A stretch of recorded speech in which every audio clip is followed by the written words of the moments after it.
नमस्कार, स्वागत है आप सभी का मुद्दा आपका में। मैं हूं प्रीति सिंह। महाराष्ट्र के नए मुख्यमंत्री एकनाथ शिंदे ने आज फ्लोर टेस्ट जीत लिया है। उनके पक्ष में कुल 164 वोट पड़े। ऐसे में यह सिद्ध हो गया कि नई सरकार विधायकों के समर्थन से बनी है। सरकार के विपक्ष में 99 वोट पड़े। महाराष्ट्र विधानसभा में अभी कुल विधायकों की संख्या 287 है और बहुमत का आंकड़ा 144 है। फ्लोर टेस्ट से पहले भी उद्धव ठाकरे के खेमे को झटका लगा। पार्टी के दो और विधायक श्याम सुंदर शिंदे और संजय बांगर विश्वास मत से ठीक पहले एकनाथ शिंदे समूह में शामिल हो गए। शिवसेना के कुल 55 विधायकों में से अब कुल 40 विधायक एकनाथ शिंदे के साथ आ चुके हैं। एक तरह से देखें तो अब तक शिवसेना के दो विधायक पाला बदल चुके हैं। अगर कल से और गतिविधियों की सरगर्मियों की अगर हम बात करें, उद्धव ठाकरे खेमे ने भरत गोगावले को शिवसेना के सचेतक के रूप में मान्यता देने के विधानसभा स्पीकर के फैसले पर सुप्रीम कोर्ट का रुख भी किया है। सुप्रीम कोर्ट इस मामले के साथ अब 11 जुलाई को उद्धव ठाकरे खेमे की याचिका पर सुनवाई करेगा। उद्धव ठाकरे खेमे की ओर से एक तरह से व्हिप को मान्यता देने के लिए स्पीकर के पास कोई अधिकार क्षेत्र नहीं है, ये बात कही गई है अपनी याचिका में। और अदालत के सामने कार्रवाई की यथास्थिति को बदला जा रहा है। जिस तरह की सरगर्मियां हो रही हैं उससे इस तरह की बातें कोर्ट में कही गई हैं। आखिर क्या स्थिति है ये आज हम समझने की कोशिश करेंगे। और स्पीकर ने आपको बता दें कि कल आधी रात को व्हिप चुना जो नियमों के खिलाफ है, ये बात कही गई है। महाराष्ट्र विधानसभा में एकनाथ शिंदे सरकार के बहुमत परीक्षण से एक दिन पहले बड़ा फैसला लेते हुए रविवार रात को महाराष्ट्र विधानसभा के नवनियुक्त अध्यक्ष ने शिवसेना विधायक अजय चौधरी को पार्टी विधायक दल के नेता पद से हटा दिया था और एकनाथ शिंदे को शिवसेना विधायक दल के नेता के रूप में मान्यता दी। साथ ही भरत गोगावले को चीफ व्हिप मान लिया गया है। इस समय सत्ता गंवाने के बाद उद्धव ठाकरे के सामने पार्टी को बचाना ही सबसे बड़ी चुनौती नजर आ रही है। और अब सरकार गठन के बाद सबसे बड़ा सवाल यही है कि आखिर शिवसेना किसकी है, साथ ही पार्टी सिंबल पर मालिकाना हक किसका है। क्या कहते हैं तमाम नियम कायदे और कानून। मुद्दा आपका में आज इससे जुड़े तमाम पहलुओं पर चर्चा करेंगे और इस पर चर्चा के लिए मेरे साथ खास मेहमान जुड़ रहे हैं। मेरे साथ संजय कुमार हैं जो कि निदेशक हैं centre for the study of developing society. साथ ही मेरे साथ जुड़ रहे हैं देशरत्न निगम जो कि एडवोकेट हैं सुप्रीम कोर्ट में। देशरत्न निगम जी, पहले मैं आपसे शुरुआत करूंगी क्योंकि लगातार सरगर्मियां और गतिविधियां बदल रही हैं और अब हम जानते हैं कि मामला कोर्ट में है, 11 तारीख को सुनवाई भी होनी है और अब नए व्हिप को मान्यता देने के विधानसभा अध्यक्ष के फैसले के खिलाफ सुप्रीम कोर्ट में एक नई याचिका भी दायर की गई है। क्या स्थितियां हैं, किस तरह की याचिकाएं हैं, कोर्ट में फिलहाल क्या स्थिति है, पहले ये बताइए। जो पार्टी का जो प्रेसिडेंट होता है वो अपॉइंट करता है आपका लेजिस्लेटिव पार्टी का जो उनका लीडर है उसको। देखिए, वो इनफॉर्मली तो कर सकते, कह सकते हैं इनको, लेकिन जो लेजिस्लेटिव पार्टी है वो चुनती है अपना लीडर। तो ये थोड़ा सा हमको फर्क रखना है कि लेजिस्लेटिव पार्टी के पास अख्तियार है कि किसको चुनती है। अगर वहां दो लोग प्रतिद्वंदी हो जाते हैं तो फिर वोटिंग हो जाती है। अगर वहां पर एक ही नाम है तो यूनानिमस इलेक्शन होता है, सर्वसम्मति से निर्णय हो जाता है। तो अभी जो हमारे स्पीकर साहब ने जो निर्णय लिया अपने विवेक को ध्यान में रख के और जो नंबर्स हैं उनको ध्यान में रख के किया है। और वैसे शिवसेना का किसका सिंबल होगा, क्या नहीं होगा, वो कौन सी पार्टी किसकी है, ये इलेक्शन कमीशन डिसाइड करे। बिल्कुल, लेकिन संजय कुमार जी, मामला कोर्ट में अलग तरह से है और शिवसेना किसकी है, पार्टी का जो सिंबल है वो किसे मिलेगा, सबसे बड़ा सवाल यही है। ऐसे में चुनाव आयोग की भूमिका को हम कैसे देखें, किस तरह की भूमिका रहेगी और प्रक्रिया क्या रहेगी चुनाव आयोग की इस मामले में? देखिए, बहुत सारी चीजों को तो देशरत्न निगम जी ने बिल्कुल साफ साफ स्पष्ट तरीके से समझा दिया कि स्थिति क्या है। मुझे लगता है दो चीजें हैं, एक परसेप्शन का सवाल है और एक नियम कानून का सवाल है। परसेप्शन के आधार पे देखें तो निश्चित रूप से बिल्कुल ये साफ दिखाई पड़ता है कि भाई शिवसेना किसके पास है। शिवसेना एकनाथ शिंदे जी के साथ खड़ी दिखाई पड़ती है, पार्टी उन्हीं की है। लेकिन जब नियम और कानून की बात होगी तो इसका फैसला पार्टी किसके पास है और उसके वो तय करने के लिए कुछ नियमों का और कुछ कानून का सहारा लेना पड़ेगा। ये तय सिर्फ इलेक्शन कमीशन के अंदर होगा। इलेक्शन कमीशन के निर्णय के बाद भी कोर्ट जाया जा सकता है, पार्टियां कोर्ट जा सकती हैं, लेकिन निश्चित रूप से इसकी पहल इलेक्शन कमीशन करेगी। और पहले तो इलेक्शन कमीशन ये तय करेगा उनके आधार पर, नियमों के आधार पर, जो कुछ विधानसभा के अंदर हो रहा है, जो कुछ पार्टियों के बीच में हो रहा है, किसके पास कितनी संख्या है, उसके आधार पर सबसे पहले इलेक्शन कमीशन निर्णय लेगा कि उनके हिसाब से शिवसेना, असली शिवसेना कौन है, और उसके बाद सिंबल और नाम, इन सब चीजों पर फैसला दिया जाएगा। तो प्रक्रिया बिल्कुल साफ है। मुझे लगता है कि पहल करनी होगी, किसी को इलेक्शन कमीशन जाना पड़ेगा और हालात को देखते हुए इलेक्शन कमीशन जाने वाली पार्टी कौन है वो मुझे लगता है स्पष्ट है। बिल्कुल बिल्कुल। देशरत्न निगम जी, जो स्थितियां हैं फिलहाल, दोनों ही जो गुट हैं वो ये चाहेंगे कि उनका दावा मजबूत हो और उनकी स्थिति कहीं ना कहीं मजबूत हो। और जैसा अभी हमें संजय जी ने बताया भी कि परसेप्शन अलग बात है और कानून और प्रक्रिया क्या है वो एक अलग बात है। ऐसे में जब पार्टी सिंबल को लेकर अगर बात हो या फिर शिवसेना किसकी, जो ये सवाल खड़ा हो रहा है, कि आपको लगता है इसे लेकर भी दावा कोर्ट की तरफ जा सकता है? और अगर ऐसा है तो जैसा संजय जी ने बताया कि इसमें चुनाव आयोग का दखल होगा और चुनाव आयोग ही फैसला लेगा, ऐसे में स्थितियां क्या बनती दिखाई दे सकती हैं? देखिए, एक मामला जो डिस्क्वालिफिकेशन वाला है वो तो अभी भी कोर्ट में पेंडिंग है जी। उस पर वो सुनवाई होगी। मुझे लगता है वो मामला खत्म हो गया है क्योंकि नए स्पीकर साहब आ गए, उन्होंने नया रिकॉग्निशन दे दिया है, चीफ विप भी किसी को मान्यता दे दी कौन होगा, तो वो मेरे ख्याल से 11 जुलाई को वो मामला शायद खत्म हो जाएगा। रही आपकी दूसरी बात की किसकी शिवसेना है किसका नहीं, संजय जी ने भी बड़ा साफ बताया कि इलेक्शन कमीशन नियम अनुसार और सबूतों के आधार पर अपना निर्णय देगा, और वो निर्णय अगर मान्य होता है तो ठीक है, वरना कोर्ट के दरवाजे खुले हुए हैं। और रही बात स्पीकर का जो डिसीजन है उस पर जनरली कोर्ट तो इंटरफियर नहीं करते हैं, लेकिन वो जुडिशियल रिव्यू के लिए खुला हुआ है, उस पर वो जुडिशियल रिव्यू कर सकते हैं, लेकिन वो इस ऐसे मामलों में इंटरफियर कम करते हैं देखा जाए, क्योंकि वो असेंबली के अंदर की बात है और वो वहां पर वो जो निर्णय होता है स्पीकर का, क्योंकि वो सबूतों के आधार पे होता है, वहां के अलग परिस्थितियां होती हैं और स्पीकर का विवेक काम करता है। स्पीकर को बोलते हैं कि he is the king of the house, और वो अपने हिसाब से अपने सबूतों के हिसाब से निर्णय लेता है। हाँ, दुर्भावनापूर्ण, जिसको हम मेलाफाइट कहते हैं, या सबूतों के एकदम विरुद्ध या खिलाफ जाके कोई निर्णय हो, तब तो उसमें हस्तक्षेप कोर्ट कर सकता है। लेकिन जहां तक मैं समझता हूं कि असली लड़ाई, जैसा मेरे ख्याल से संजय जी ने भी माना, हमने भी माना है कि इलेक्शन कमीशन में लड़ी जाएगी, उसके बाद भी इलेक्शन कमीशन के निर्णय को चैलेंज किया जा सकता है सुप्रीम कोर्ट में। और ये लंबी लड़ाई है, ये इतनी जल्दी अभी नहीं होने वाली है शान, क्योंकि लेजिस्लेटिव पार्टी में तो एकनाथ शिंदे का बहुमत साफ दिख रहा है, लेकिन अगर पार्टी में देखा जाए तो उसको जमीनी स्तर से देखना पड़ेगा, कॉर्पोरेटर्स देखने पड़ेंगे, उनके पंचायत में कितने लोग हैं और एमपीज कितने किस तरफ हैं, ये सारी बातें ध्यान में रख के शिवसेना किसकी है वो देखना पड़ेगा। और उसके बाद अगर वो उनको रिकॉग्निशन दे देते हैं तो वो आ जाता है बाद में कि कितने परसेंटेज वोट उनको मिलेगा, जो उन्होंने अपने नियम निर्धारित किए हैं नेशनल पार्टी या स्टेट पार्टी होने के, वो सारी चीजें आ जाती हैं। ठीक है, ठीक है। अब हमारे साथ एक और मेहमान जुड़ गए हैं, संजय तिवारी जी हैं, resident editor, Maharashtra group, Nagpur. आपका बहुत बहुत स्वागत है संजय तिवारी जी। आप थोड़ा सा समझाइए, राजनीतिक उठापटक और हलचलें चल रही हैं और हम जान रहे हैं कि फ्लोर टेस्ट जीत लिया गया है, कोर्ट की तरफ भी रुख किया गया है, अब चुनाव आयोग की क्या भूमिका रहेगी उस पर भी हम बात कर रहे हैं। लेकिन टेक्निकली और स्थिति अगर हम देखें, क्योंकि आखिरी मोमेंट में भी जो दो विधायक थे वो शिंदे गुट की तरफ कहीं ना कहीं एकनाथ शिंदे के साथ आए हैं, टेक्निकली शिवसेना की स्थिति क्या दिखाई दे रही है, थोड़ा बताइए पहले। देखिए, जो आपका मुद्दा है कि असली शिवसेना किसकी, ये जो मुद्दा है, इस पर हमारे दोनों जो वक्ता हैं, जो दोनों विद्वान वक्ता थे, इन्होंने बहुत अच्छे से उसको एक सिंगल लाइनर एक्सप्लेनेशन दे दिया।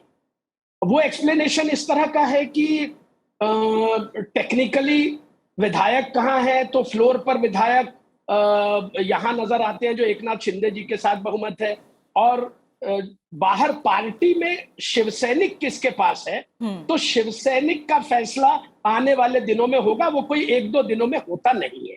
मैं सिर्फ एक चीज ये क्लियर करना चाहता हूं कि यहाँ महाराष्ट्र में शिवसेना में होने वाली फूट कोई पहली बार नहीं हुई है। शिवसेना में इसके पहले भी हम 1992 में देखे, 91 में देखे, जब छगन भुजबल जी पार्टी छोड़कर गए थे, उसके बाद नारायण राणे जी ने पार्टी छोड़ी, फिर उसके बाद उससे बड़ी पार्टी में जो विखंडन हुआ वो राज ठाकरे जी का हुआ।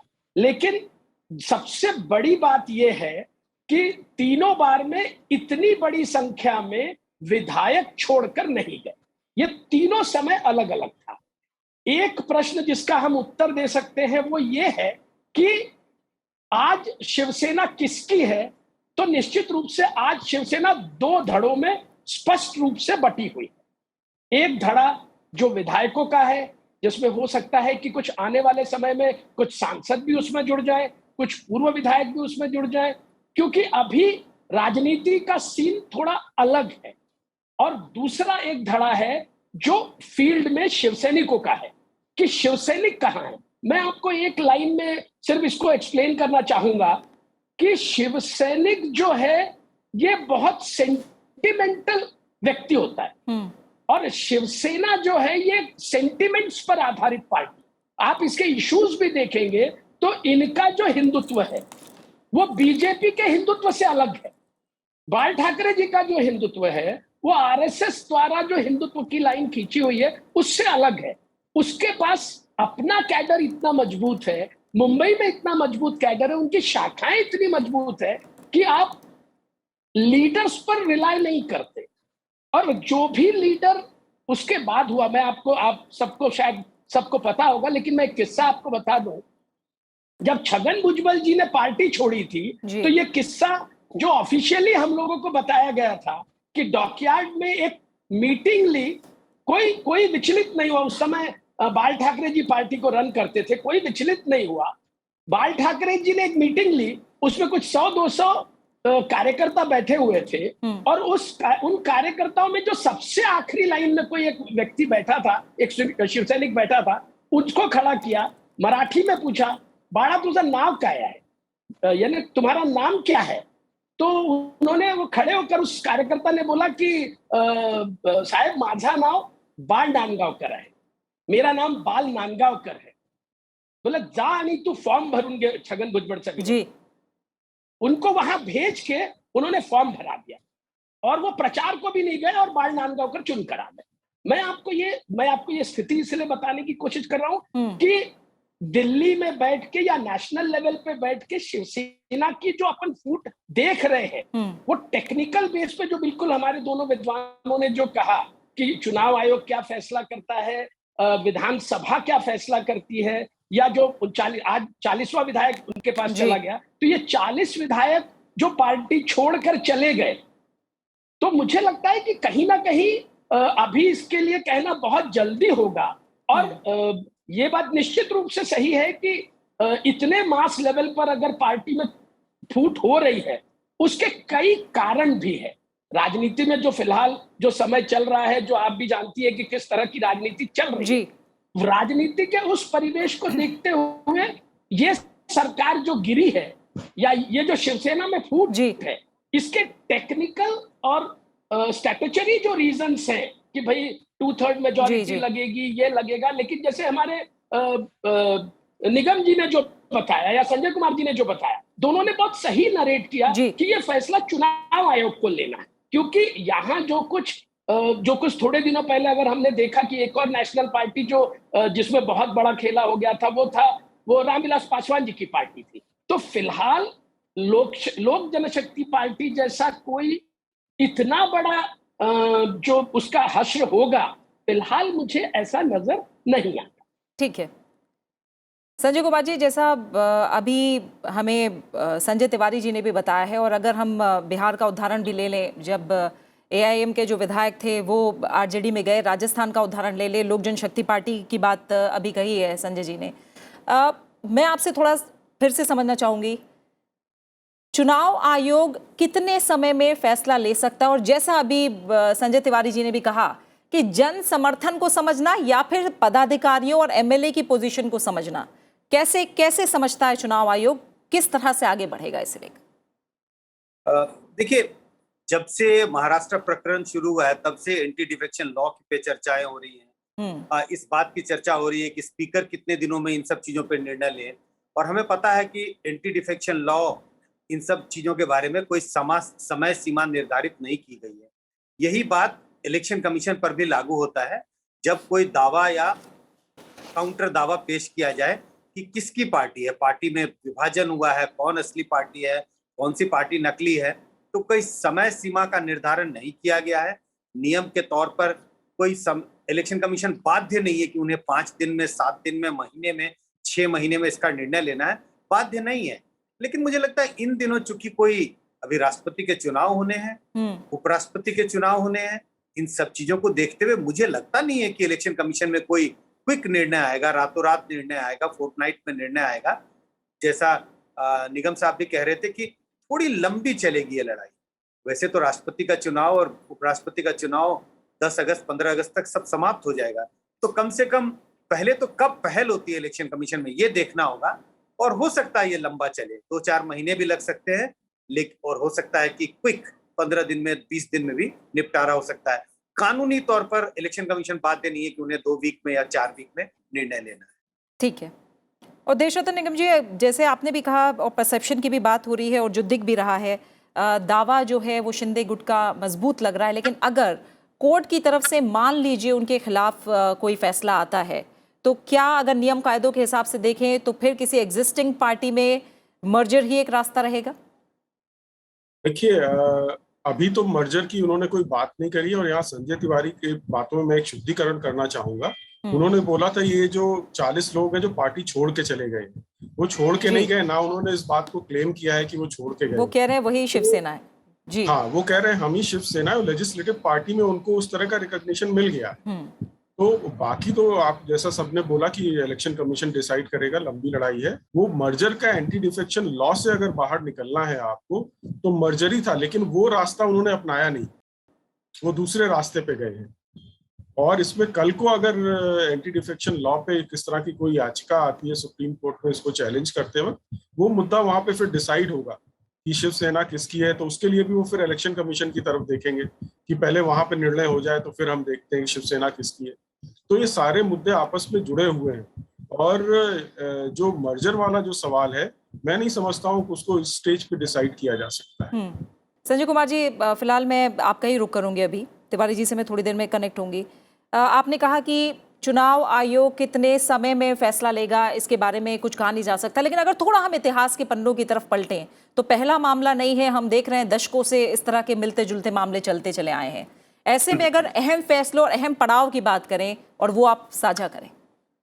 नहीं, मुझे लगता है कि ये जो हालात है महाराष्ट्र में, अगर संख्या बल को देखें कि किसकी तरफ ज्यादा लोग हैं, किस तरह की पूरा प्रकरण रहा है, अब मुझे लगता है ऐसे इन चीजों को देखते हुए इलेक्शन कमीशन कोई ज्यादा समय नहीं लेने वाला है इसमें। मुझे लगता है कि 2 वीक 3 वीक कम हो सकता है, महीने भर के अंदर इसमें निर्णय ले लिया जाए। हो सकता है इसके जल्दी भी, क्योंकि स्पष्ट दिखाई पड़ता है बहुत, जो सारा जो मतलब ये जो तस्वीर है बहुत साफ है।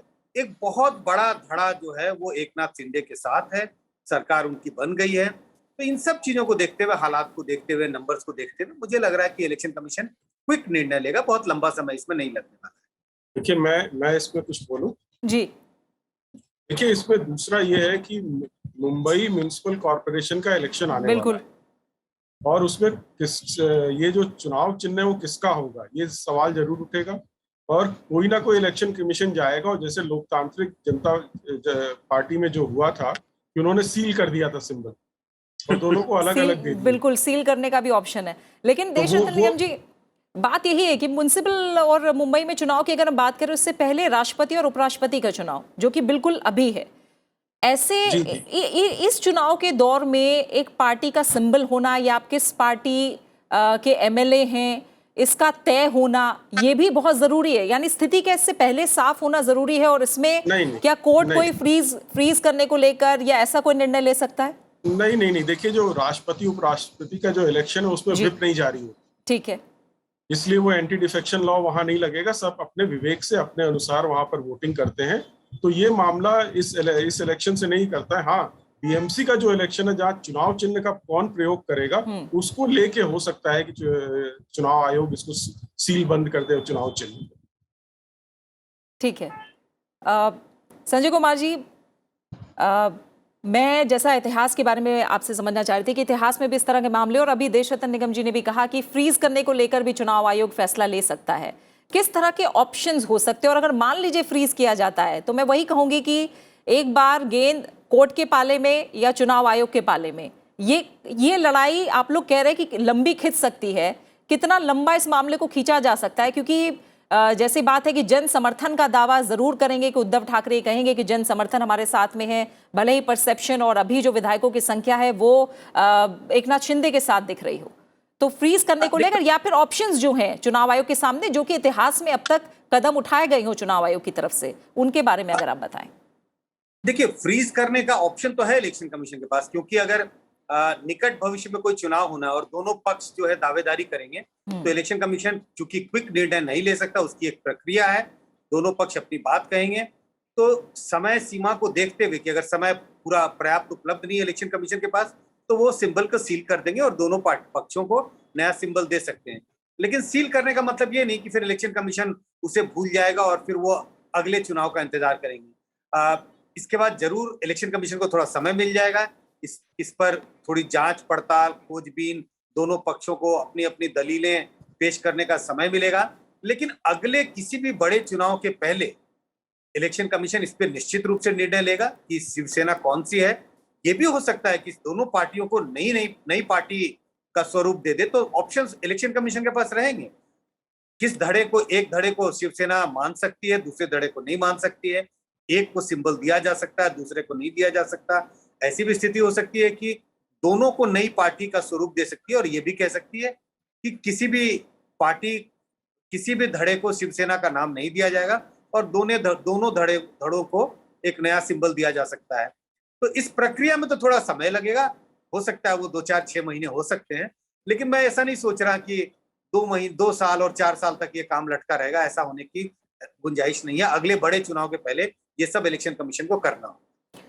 देशरत्न निगम जी, 11 तारीख का अब सबको इंतजार है और देखना है कि कोर्ट का रुख क्या होता है। और जैसे मैंने शुरुआत में भी आपसे समझना चाहा था कि अब जो नई याचिका है, क्या हो सकता है कि मर्ज करके ही कोर्ट एक फैसला दे और कोर्ट की तरफ से स्थिति 11 तारीख को पूरी तरह से साफ होने की उम्मीद की जा सकती है?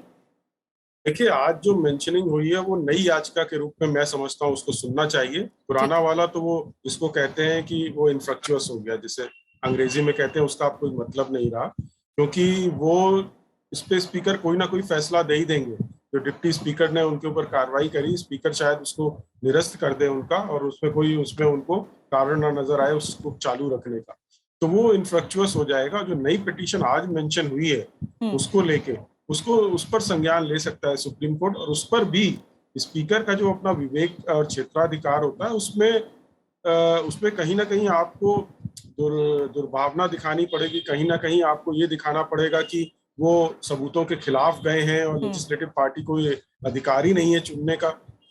जो हमारे प्रेसिडेंट है, कानून है, उसके हिसाब से लेजिस्लेटिव पार्टी अपना नेता चुनता है और संख्या बल के आधार पर वो एकनाथ शिंदे के साथ है। बिल्कुल। और वो मेजॉरिटी है। देखिए, दूसरी तरफ से 14 या 15 हैं, तो वो क्या, और मेजॉरिटी तो चाहिए ना किसी को चुनने के लिए, वो मेजॉरिटी है एकनाथ शिंदे की तरफ, उस दूसरे साइड पे नहीं है। ये सारी बातें का संज्ञान लेना पड़ेगा सुप्रीम कोर्ट को, कोई भी फैसला दे सकता है। बिल्कुल। और इसी के साथ समय ही पूरा हो गया है। देशरत्न निगम जी, संजय कुमार जी, आप दोनों मेहमानों का फिलहाल बहुत बहुत शुक्रिया मेरे साथ जुड़ने के लिए। तो साफ है कि लड़ाई जो पहले सत्ता को लेकर थी, अब वो कहीं ना कहीं पार्टी सिंबल को लेकर है, पार्टी पर दावा किसका है, इस हक की लड़ाई है। और अभी मामला याचिकाओं के जरिए कोर्ट में है और इसके बाद जाहिर तौर पर जो लड़ाई है वो चुनाव आयोग की तरफ से भी जाएगी और चुनाव आयोग क्या फैसला लेता है इस पर देखना होगा। लेकिन आने वाले चुनाव, शिवसेना का जो असल जन समर्थन है वो किसकी तरफ है, ये देखने के लिए भी थोड़ा वक्त का इंतजार जरूर करना होगा। फिलहाल इसी के साथ मुद्दा आपका में इतना ही। मुझे दीजिए इजाजत। नमस्कार।